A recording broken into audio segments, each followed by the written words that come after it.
Indian penal code आणि code of criminal procedure आणि Indian evidence act, याला आपण क्रिमिनल मेजर ॲक्ट म्हणतो, हे लॉ बदललेले आहेत का? बदलले असतील तर ते लागू झालेले आहेत का? सगळीकडे सध्या हे कन्फ्युजन सुरू झालेलं आहे. आणि सगळ्यात महत्त्वाचं म्हणजे हे जे बदललेले लॉ आहेत त्याचा आत्ताचे ज्युडिशियल एक्झाम्स सुरू आहेत त्यावर काय परिणाम होणार आहे? नवीन कायद्यानुसार परीक्षा द्यायची का जुन्या कायद्यानुसार परीक्षा होणार? असे छोटे छोटे छोटे प्रश्न सगळीकडे विचारले जातात. तर आपण बघू मग या व्हिडिओमध्ये की लॉ बदलले कुठले, लागू झालेले आहेत का, लागू झालेले नसतील, इम्प्लिमेंटेशन ज्याला आपण म्हणतो, इम्प्लिमेंट झालेले नसतील तर कधी होऊ शकतात, एक्झाम्सवर त्याचा परिणाम काय होऊ शकतो. So welcome friends, welcome to Amicus Law Academy. In this video we will discuss regarding the laws which are being replaced or changed, whether those are implemented or not. So we'll start. What are the criminal laws? आधी सुरुवातीला थोडक्यात काय बदल आहे, कुठले law बदललेले आहेत हे बघू. इंडेक्स बघू यामध्ये आपण काय करणार आहे.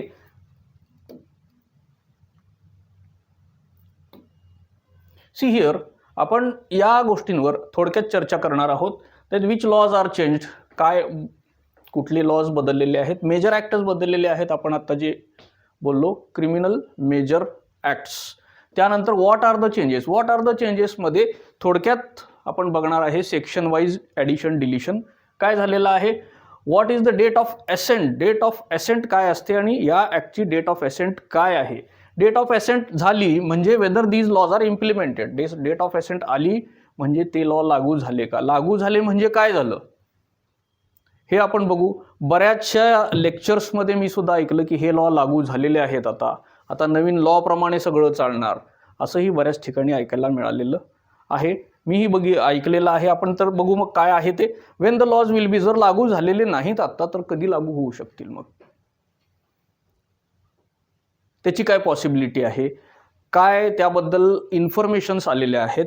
Then what is the effect, हे सगळ्यात महत्त्वाचं जे आहे ते हे आहे. What is the effect on the judicial examination. मग एक्झामिनेशन्स जे सुरू आहेत आता डिस्ट्रिक्ट जज, JMFC, फॅमिली, सगळीकडे लागणारे आहेत हे लॉज.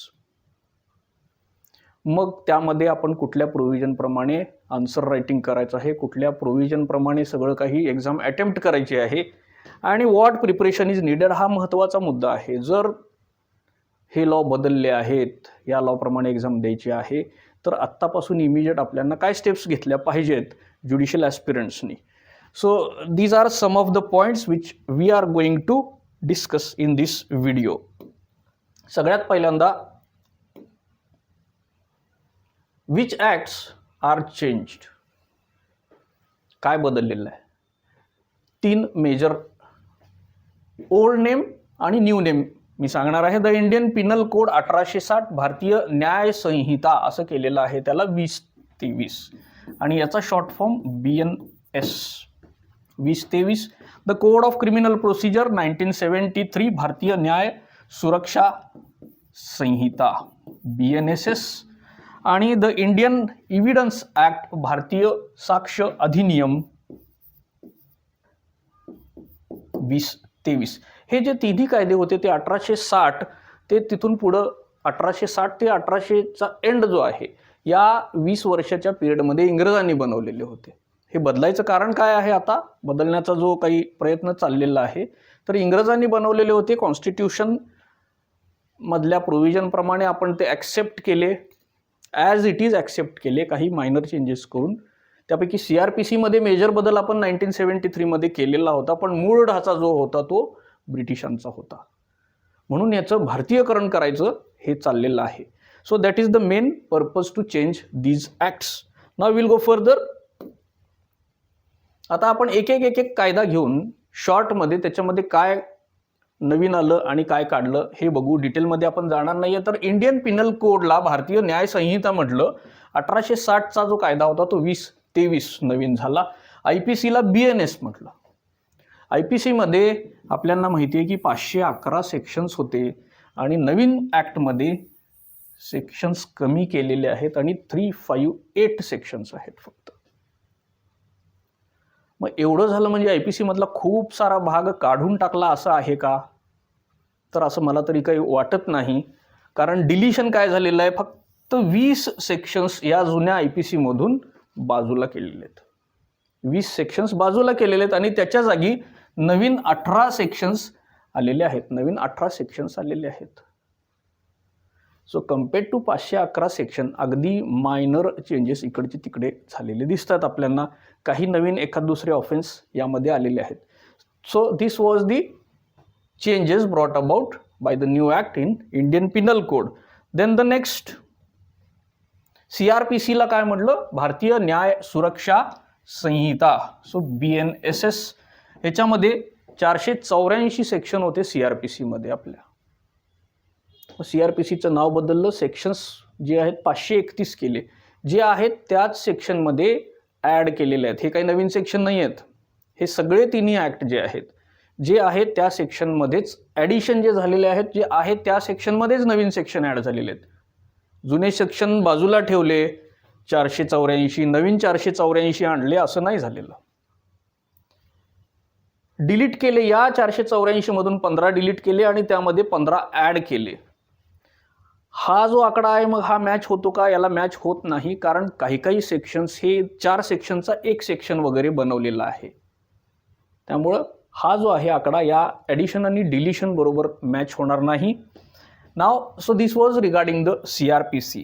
पुढं काय राहिला, इंडियन एव्हिडन्स ॲक्ट 1872 मध्ये पास झालेला होता. याला भारतीय साक्ष अधिनियम असं म्हटलं. आता पुरावा वेगळा, साक्ष वेगळी, हे सगळं आता चर्चा सुरू होणार आहे नवीन ॲक्ट आल्यानंतर. बऱ्याच ठिकाणी ते चॅलेंज होणार आहे, काही ठिकाणी चॅलेंज पण झालेला आहे. तो विषय नंतरचा आहे. आता आपण जस्ट बघतोय की या ॲक्टचं इंट्रोडक्टरी लेवलवर इम्प्लिमेंटेशन झालंय आणि काय चेंजेस झालेले आहेत. तर इंडियन एव्हिडन्स ॲक्ट BSA झाला, भारतीय साक्ष अधिनियम झाला. 167 सेक्शन्स होते, 170 सेक्शन्स झाले. या 167 मध्ये 6 काढून टाकलेले आहेत, सेक्शन डिलीट केलेले आहेत आणि 2च सेक्शन ॲडिशन केलेले आहेत. हे सेक्शन सुद्धा म्हणणार नाही, अगदी शॉर्ट प्रोव्हिजन 2-2 ओळीच्या या ॲड केलेल्या आहेत. So this is the change in Indian evidence act. Now we come to the main thing. आता हे सगळं लागू झालं का? लागू झालं म्हणजे काय झालं एक्झॅक्टली?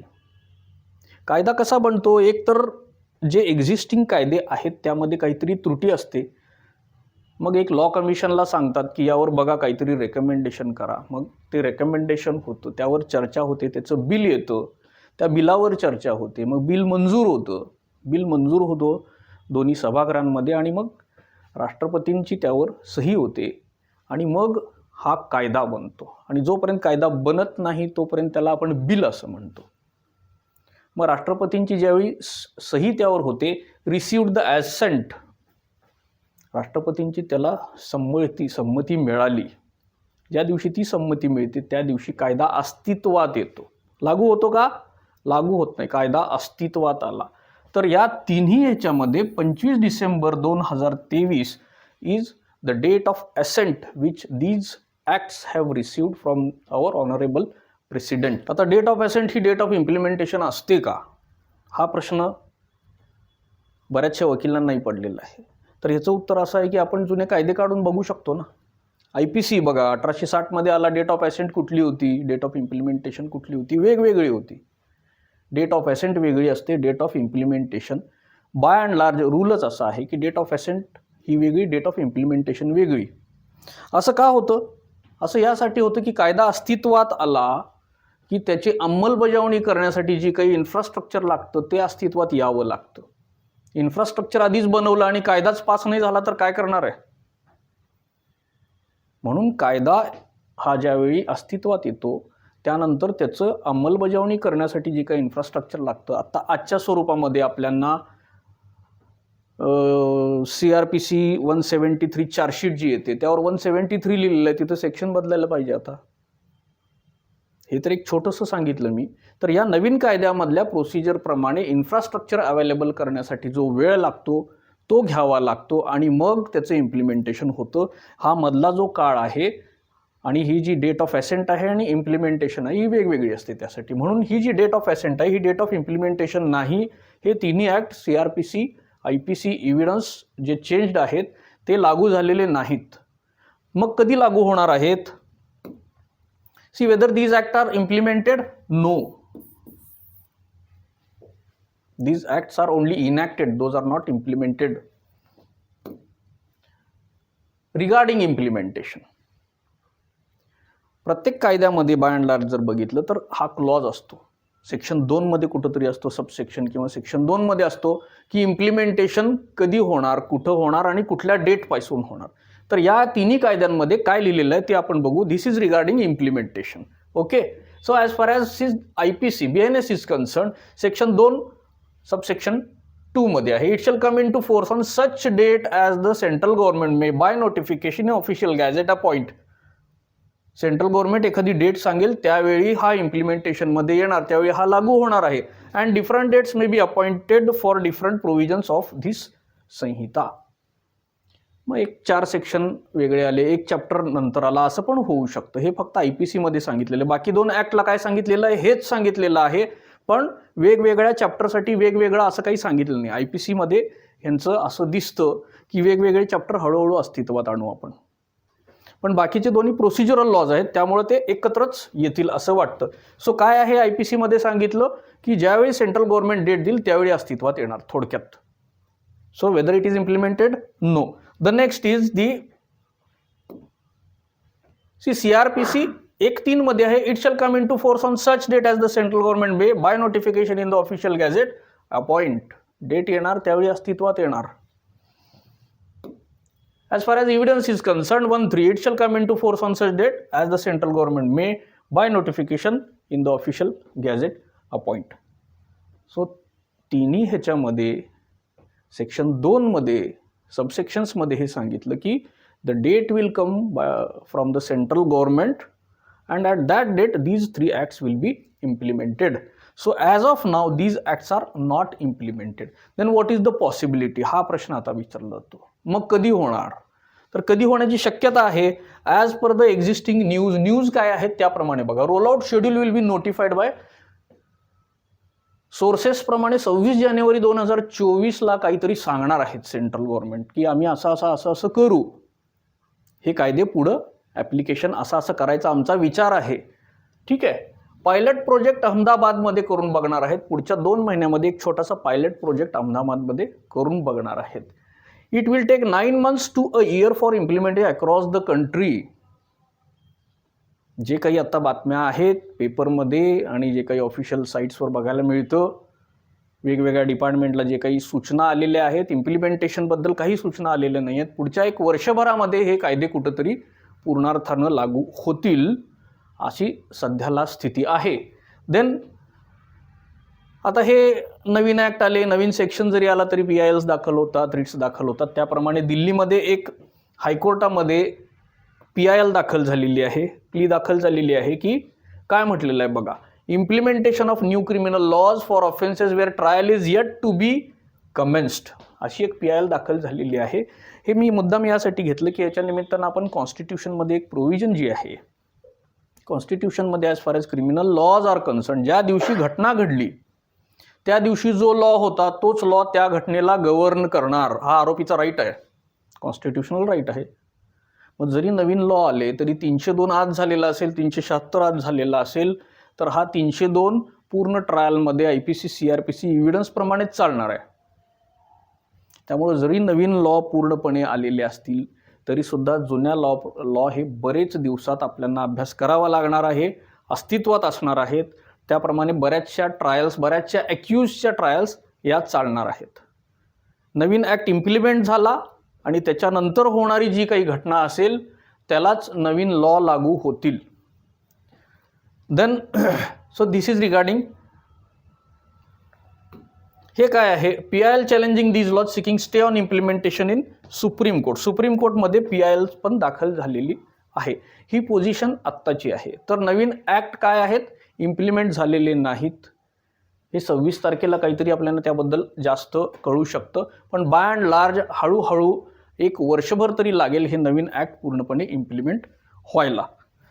आता प्रश्न हा राहिला की मग आपण काय करायचं. आपण आता एक्झाम देतोय वेगवेगळ्या, तर आपण काय करायला पाहिजे त्याबद्दल आपण बोलू. Exam process. बेसिकली एक्झामचं रूल काय आहे. बेसिकली एक्झामचं रूल आहे की एक नोटिफिकेशन येतं. हायकोर्टाची एक्झाम असू दे, MPSC कंडक्ट करणारी एक्झाम असू दे, एक नोटिफिकेशन येतं त्याच्यामध्ये, ज्याला आपण ॲडव्हर्टाइजमेंट म्हणू, पब्लिकेशन म्हणू.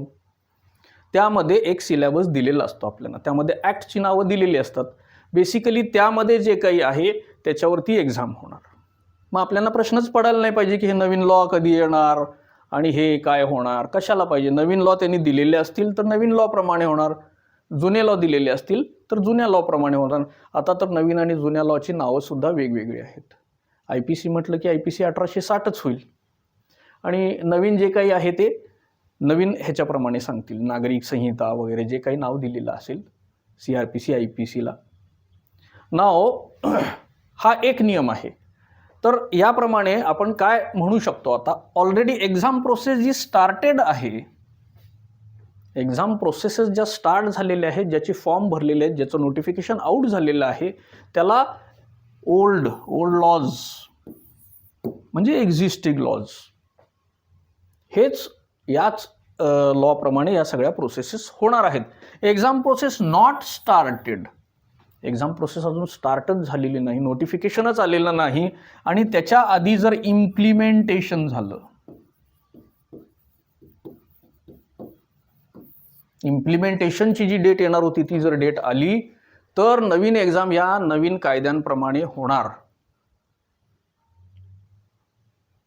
आणि हे जर इम्प्लिमेंटेशन जर झालेलं असेल एक्झाम सुरू व्हायच्या आधी, तर त्या एक्झामच्या पब्लिकेशनमध्ये सुद्धा हे 3 ॲक्ट नवीन लागू होतील, हे क्लिअर होणार आहे. त्यामुळे याबद्दल कन्फ्युजन अजिबात नको आहे आपल्याला. मग आता करायचं काय सोडूनच द्यायचं काय ॲक्टला, का ते ॲक्ट वाचायचे, हा आता या अनुषंगाने येणारा प्रश्न आहे. त्यावर पण आपण थोडक्यात बोलू. तर पूर्ण सोडून देऊन तर चालणार नाही आहे. एवढा मोठा बदल होतोय, मग किती धरायचं आहे आणि त्याचं टेन्शन किती घ्यायचं आहे एक्झाम देणाऱ्यांनी. So let's see that. Prelims, mains आणि इंटरव्ह्यू असे जे 3 टप्पे असणार आहेत आपल्या एक्झामचे. तर प्रिलिम्समध्ये याबद्दल विचारलं जाऊ शकतं का, विचारलं जाऊ शकतं. मेन्समध्ये विचारलं जाऊ शकतं का, विचारलं जाऊ शकतं. याच्यामध्ये विचारलं जाऊ. इम्प्लिमेंट तर झालं नाही, आता विचारणार कसं, नोटिफिकेशनमध्ये आलेलं नाही, विचारणार कसं, हा प्रश्न इथं निर्माण होऊ शकतो. आता प्रश्न हा आहे की इथं अगदी इंट्रोडक्टरी लेवलवर विचारलं जाऊ शकतं. इंट्रोडक्टरी लेवलवर म्हणजे काय, डेट कुठली आहे एसेंटची, इम्प्लिमेंट झालेले आहेत का नाही, किती सेक्शन जुन्यामध्ये होते, किती सेक्शन नवीनमध्ये आले, नाव कशावरून कसं चेंज झालेलं आहे. तर एवढं आपल्याला प्रिलिमवर नक्की प्रश्न विचारले जातील असं मला वाटतं. मग मेन्समध्ये काय विचारतील, मेन्समध्ये 2.5 मार्क, 5 मार्क किंवा 10 मार्क. 10 मार्काला नवीन ॲक्टचे तुम्ही थोडक्यात काय सला अँड फीचर्स सांगा. म्हणजे थोडक्यात काय करायला पाहिजे आपल्याला हे आपण बघणार आहे. तर इंट्रोडक्टरी लेवलवर या तिन्ही ॲक्टबद्दल आपल्याला विचारलं जाऊ शकतं. इंटरव्ह्यूमध्ये सुद्धा इंट्रोडक्टरी लेवलवर विचारलं जाऊ शकतं. 1-2 अमेंडमेंट सांगा नवीन, ह्याच्यामधल्या माहिती आहे का, वाचलंय का तुम्ही, काय वाटतं तुम्हाला, मेजर चेंज एखादी काय वाटते, इंटरव्ह्यूमध्ये अशा पद्धतीने विचारलं जाऊ शकतं. तर तिन्ही एक्झाम प्रोसेसमध्ये तिन्ही टप्प्यांवर विचारलं जाऊ शकतं, पण अतिशय इंट्रोडक्टरी लेवलवर विचारलं जाऊ शकतं. त्यासाठी आपल्याला काय करायला पाहिजे, त्यासाठी आपल्याला डिलीट काय केलं.